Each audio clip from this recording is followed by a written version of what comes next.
दोस्तों, कास क्लासेस में मैं चंद्रहास एक बार फिर से आप सभी का स्वागत करता हूं।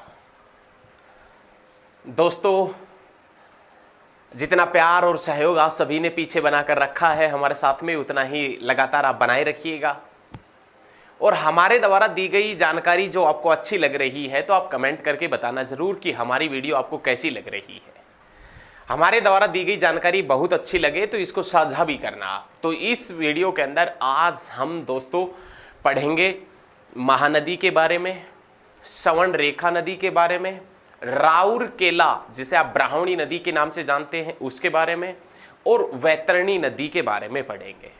आज हम दक्षिण भारत की कुछ नदियां बची हुई थी, उन नदियों में सबसे पहले हम पढ़ेंगे महानदी, उसके बाद में सवर्ण रेखा नदी, उसके बाद में वैतरणी नदी, और उसके बाद में हम पढ़ेंगे राउरकेला नदी जिसे आप ब्राह्मणी और शंख नदी के नाम से भी जानते थे। तो एक बार हम छोटा सा दक्षिण भारत का प्रायद्वीपीय इंडिया का छोटा सा मैप बना लेते हैं और उसके बाद में उस मैप के अंदर देखेंगे। आशा करते हैं कि जो हमने वीडियो दी थी किसकी, इसमें गोदावरी, कृष्णा और कावेरी नदियों की, वो वीडियो आपको काफ़ी हद तक समझ में भी आई होगी। साथियों, हमारे पास में एक स्टेट पड़ता है उड़ीसा।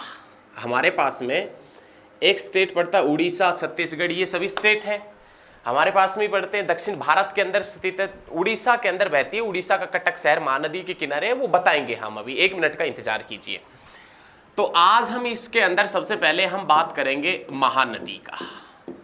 महानदी जिसकी लंबाई 857 किलोमीटर है, और ये महानदी जिसका दूसरा नाम चित्रोत्पला है।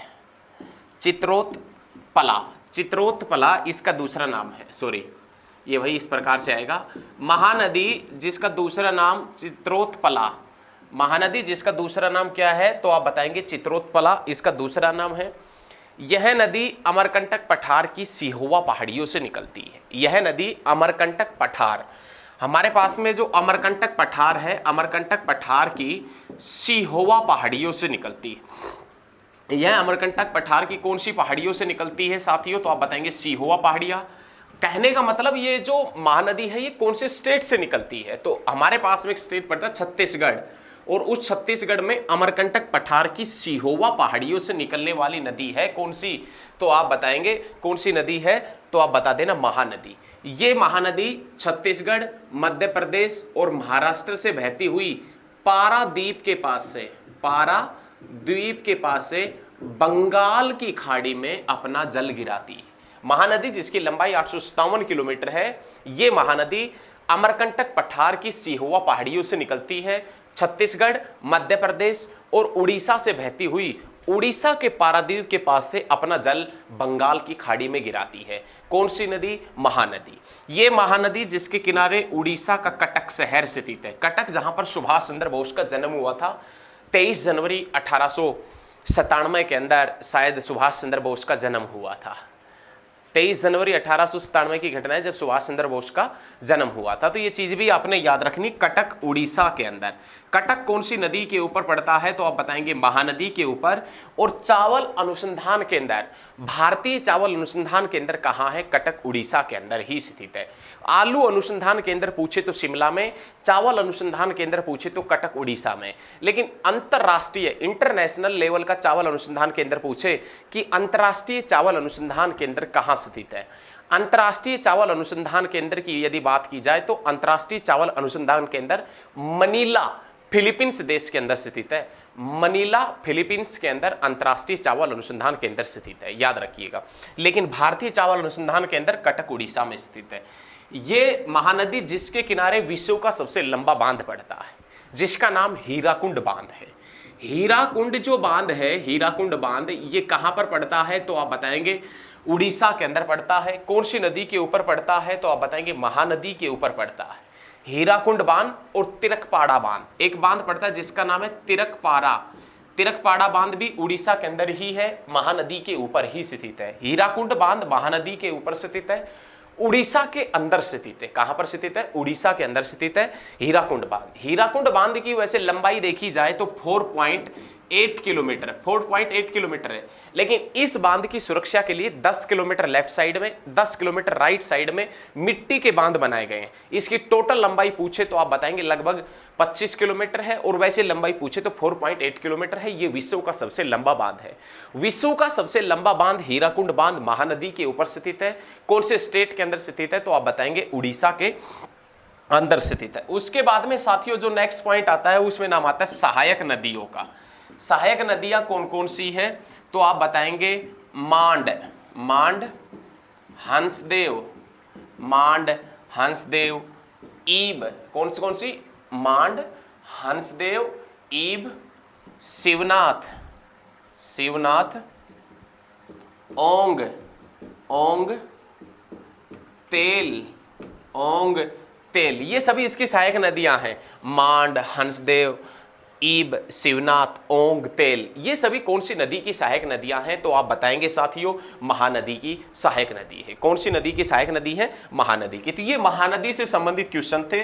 जिसका महानदी जिसका दूसरा नाम आपने याद रखना है चित्रोत्पला है, जो अपना पानी कहां पर गिराती है तो आप बताएंगे बंगाल की खाड़ी के अंदर, और ये अमरकंटक पठार की सिहोवा पहाड़ियों से निकलने वाली नदी है। उसके बाद में नाम आता है स्वर्णरेखा नदी।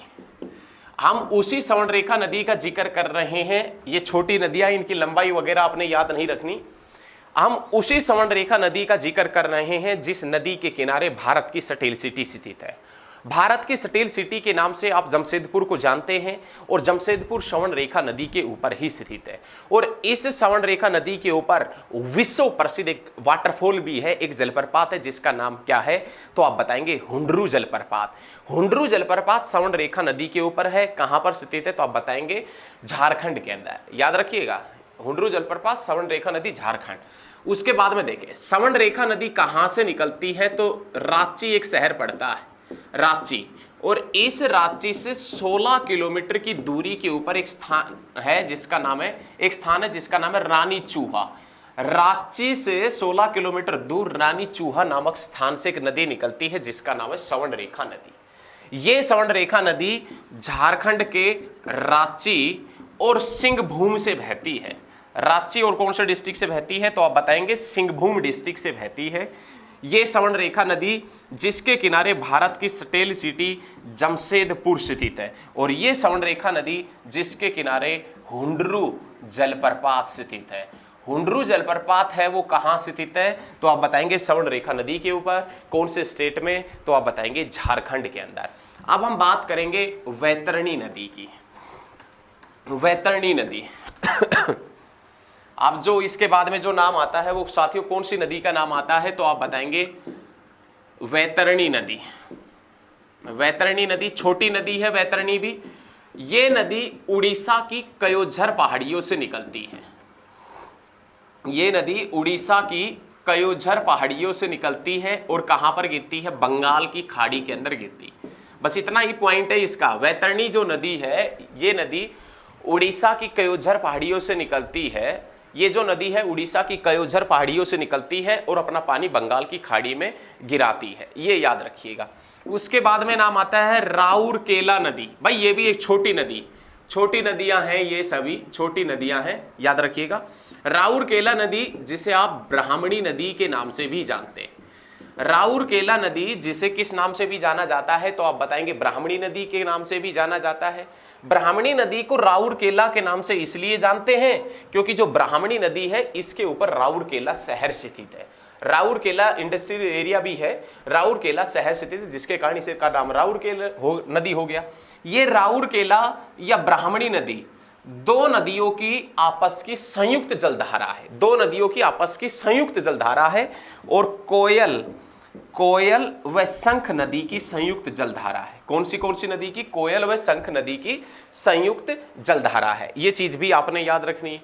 और उसके बाद में नाम आता है वंशधारा नदी। वंशधारा नदी, वंशधारा नदी, ये वंशधारा नदी है। ये नदी उड़ीसा से बहती हुई, उड़ीसा और आंध्र प्रदेश से बहती हुई अपना पानी बंगाल की खाड़ी के अंदर गिराती है।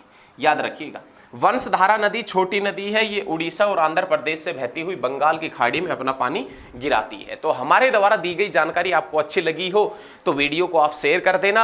अभी जो नदी वगैरह बची हुई उसके ऊपर एक वीडियो और लेकर आएंगे साथियों। वो नदी कौन सी नदी है, तो वो इस तरफ पश्चिम दिशा की तरफ बहने वाली सभी छोटी नदियां हैं। नेक्स्ट क्लास में वो नदी करवाएंगे। आज के लिए इतना ही। जानकारी को साझा करें, शेयर करें। धन्यवाद। जय हिंद।